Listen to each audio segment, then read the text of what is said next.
My meaningless thoughts are showing me a meaningless world. That is lesson 11 from a workbook of A Course in Miracles. Hello, I'm Carla, psychotherapist and mindset coach, and on this channel, I help you get unstuck and reach your goals by exploring topics that shift your mindset so you can live your highest potential. We are continuing the reading of Kenneth Wapnick's A Journey Through the Workbook of A Course in Miracles. 365 days, we're doing it. We're on lesson 11. My meaningless thoughts are showing me a meaningless world. Let's dive in. Jesus now explicitly draws the connection between our thoughts and what we perceive, so that the reason nothing we see around us has any meaning, lesson 1, is that what we are supposedly seeing comes from a thought that has no meaning. This lesson clearly expresses that cause-effect relationship. This is an excerpt from lesson 11. This is the first idea we have had that is related to a major phase of the correction process, the reversal of the thinking of the world. It seems as if the world determines what you perceive. He adds, we can add, it seems that the world determines what not only we perceive, but what we feel, what we think, our emotions, and our problems. For example, I perceive two people having a fight because they are fighting, or my body feels cold because the temperature is below freezing. That is how the world thinks and how everyone experiences the world. However, if all this comes from our thoughts, part of the ego's dream of separation, it must be these thoughts that dreamt the freezing temperature and the bodies that react to it. Our sensory apparatus, therefore, proves to us there is a world that is independent of us and that we are innocent victims of events beyond our control. Now, this is the part that's a real big trip. Really what this whole renaissance of science, AI, metaphysical study of like this whole world is an illusion coming from our mind. It's a game, we're avatars, and all of this is just like a rendering, an illusion. It's hard to believe that we made this all up, that this is all just an illusory projection of our minds. And we have such real apparatus, just like if you've ever been in a virtual reality, it's like, wow, it really feels like I'm on top of the Empire State Building and I can fall. But if we really study that, that's what's going on. And I know it's hard to wrap our brains around it. So Carla, let's stick to this. Okay. So again, for example, I perceive two people having a fight because they're fighting. It's happening outside of me, so I perceive that they're fighting. Or my body feels cold. I'm cold because the temperature out here is cold. That is how the world thinks and how everyone experiences the world. If all this comes from our thoughts, part of the ego's dream of separation, it must be these thoughts that dreamt the freezing temperature and the bodies that react to it. Our sensory apparatus, what we can see, hear, smell, taste, and touch, therefore proves to us there is a world that is independent of us and that we are the innocent victims of events beyond our control. So it's like we have created this self-fulfilling prophecy, this prison, this nightmare that we're just at the effect of what we've created in our mind, and we forgot that. So now we're just like victims to like, oh my God, it's cold, it's this, but it's like, who programmed it in the first place? Our idea that we could have this separate experience with separate bodies that can feel cold, that can see two people fighting. And when we continue to believe that we are just victims, it further perpetuates the ego's thought system that we are separate, that we are victims, that the world is happening out here and we are just innocent victims inside. If we really took responsibility and accountability to like, what if I'm the one that's making all of this up? Okay, so our sensory apparatus therefore proves to us that there is a world independent of us and that we are innocent victims of events beyond our control. This surely does not mean we are to feel guilty if we are discomforted by a bitterly cold day. Again, it's about forgiving. It's like not to blame ourselves and like, oh, you stupid, you created this cold day. It's like, just forgive it. It's a part of the package. Just forgive it. This surely does not mean that we are to feel guilty if we are, uncomfortable because of the cold weather. It simply means we should realize we are cold because we identify with the body, which in turn means we identify with the ego's thought system of separation and all of its meaninglessness. Again, today's idea introduces the concept that your thoughts determine the world you see. They also determine the world that you experience. Be glad indeed to practice the idea in its initial form, for in this idea is your release made sure. The key to forgiveness lies in that.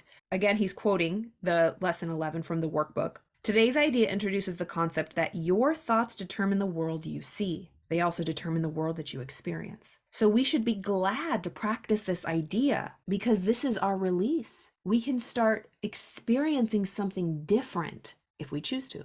This is an extremely important statement. Jesus is telling us simply to listen to him and practice this idea in its initial form. He is implying that he is going to build this up over the course of the year of the workbook lessons and through our systematic study of the text. That is how we learn forgiveness. I cannot forgive a world that is real. I cannot forgive a world that is real. I cannot forgive others for what they have actually done, regardless of the seeming effect it has had on me. I can forgive you only by realizing I am the one who put you in my dream, and it is my dream. That is the key to forgiveness and to the important definition in A Course in Miracles, that you forgive your brother for what he has not done to you. Okay, let's read that again. I cannot forgive a world that is real. How could I possibly forgive this in its horror? Because it wouldn't, if it was real, it would be unforgivable. How can I forgive a world that is real? I cannot forgive others for what they have actually done because it would be unforgivable. Regardless of the seeming effect it has had on me, this is where we must go. I can forgive you only by realizing I am the one who put you in my dream, and it is my dream. That is the key to forgiveness and to the important definition in A Course in Miracles, that you forgive your brother for what he has not done to you. So this is an example I use, right? I got my car broken into and everything stolen, right? And so I can say, that person did that. They're a terrible person. What an idiot. What a loser. But I'm going to forgive them because I'm going to be the bigger person. But on the grander scheme, they never really did it because this is all an illusion. You know what I mean? It's like, I'm not going to forgive this person for robbing me. I'm going to forgive the whole thought that they could rob me. Because this is all a dream. This is all an illusion on the grander scheme. But in real life, was I practical? Did I call the police? Did I file a report? Yes. Did I, was I bummed out because I lost my purse? Sure. But to really get that true inner peace and release and let go the brother who robbed me on this world of illusion, I will, of course, protect myself and report injustices. But on the grander scheme of this inner world, I and my brother are one. He never really did it. I forgive the whole situation. I don't forgive him for what he did because he didn't really do it. My thoughts that he could rob me, which really, what was it, material things? I forgive the whole situation. I forgive myself for believing that he could do that. I forgive myself for judging him. I forgive it all. This dream, this illusion that we could hurt one another, that he is separate from me, that my body's here, his body's there, that my stuff was here, my car was here, and he broke into it. I forgive it all. Is it easy? No, but let me tell you, it really helped. And it was quick because I've done this work for so long. So I don't forgive my brother for breaking in my car. I forgive my brother for what he never did in true reality. But again, I was practical, protected myself, called the police, filed a report, did what I did on this level of form. So this is truly a practice, and it's 180 degrees away from the thinking of this world that I'm going to hold on to this anger. You did that. He's a bad person. I'm a good person. He's a bad person. No, because we're all one. So I must understand what we really are. I am him. He is me. Okay. It may very well be that the person has done a great deal to you or to others on the physical or psychological level. But on the level of your mind, he has done nothing because he is nothing but a thought in your mind. Literally what I just said. Just as you, the victim of the victimizer, are also a thought in your mind. Victim and victimizer are one and the same. It should be noted that the mind, which antedates the temporal and spatial world, is outside time and space. As I discussed earlier in this book, time and space are but the projection of the form of the mind's content of separation and sin, guilt, and fear. Okay, so as he's discussed earlier in this book, time and space, the world as we know it, are but the projection in the form of the mind's content of separation. Like this whole experience we're having in this physical world, this world of duality, is that we're separate. I am separate. I have my own name. I have my own body. You have yours, and we're separate. But if we truly want that oneness, I will cease to exist. You will cease to exist. We will be one. There will be no form. It's formless. It's oneness. But we don't want that. We want this experience because we want to be separate. We want to be special. I want my own name. I want my own body. I want my own bank account. I want my own house. I want this. Hence why I'm experiencing this. The whole idea of like oneness, that's a cute idea, but do we really want it? Think about every single person on this planet. 8 billion people, you're one with them. You love them, you're one with them, you see yourself. No, you don't. None of us do. And if you do, please call me. I would love to take your masterclass. But you won't, because you don't exist, because if you were enlightened, you wouldn't be here. Anybody who truly is enlightened and it comes into a state of oneness will not for long exist here, because this is not that realm. This is a realm of duality, of separation, of separateness, not of oneness. Okay, as I discussed earlier, time and space are the projection into form of the mind's content of separation and sin, guilt, and fear. All of this is implied here, though not stated explicitly. Indeed, Jesus does not have to state it clearly here, because that is the purpose of the text. The workbook's purpose is to have us begin the process of applying these ideas and to begin to understand that what we think we see is not what we are really seeing.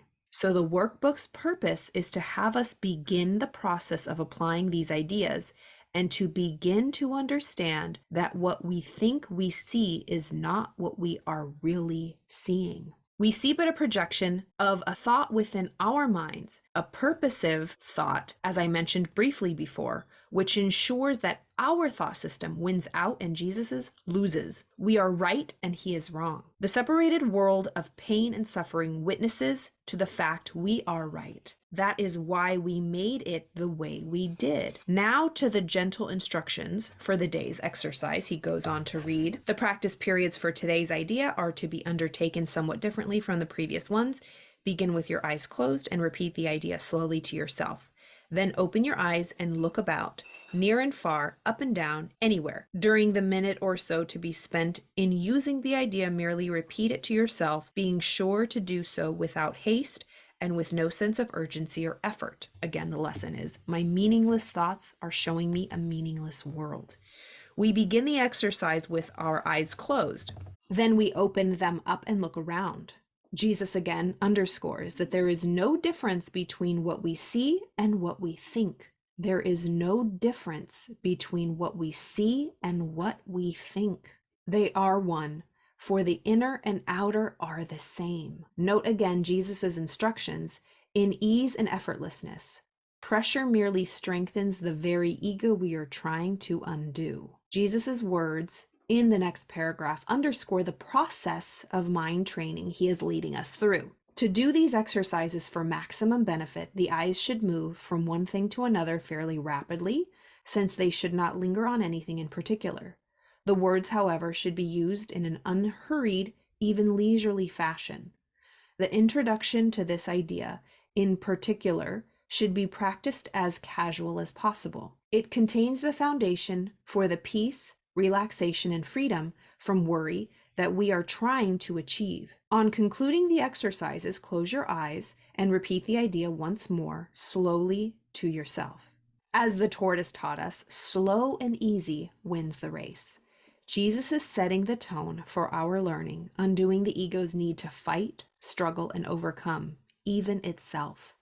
He asks us to practice using terms such as unhurried, leisurely, casually, peace, relaxation, freedom from worry, and slowly.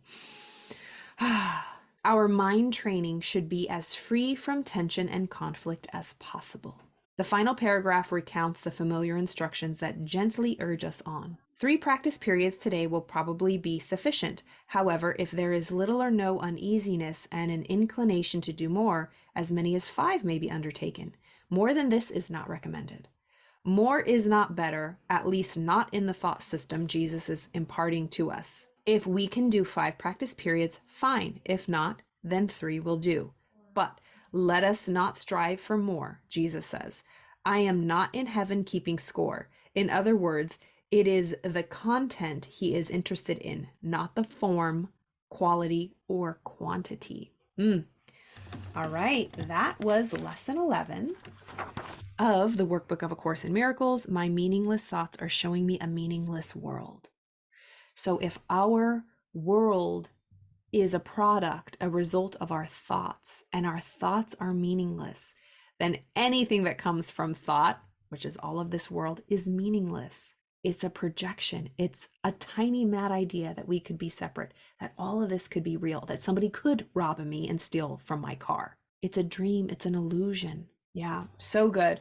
I know this can be a lot. I appreciate you being here with me and going through these workbook lessons together. I love Kenneth Wapnick's book. I will leave all of the links below for this book, A Journey Through the Workbook of A Course in Miracles by Kenneth Wapnick.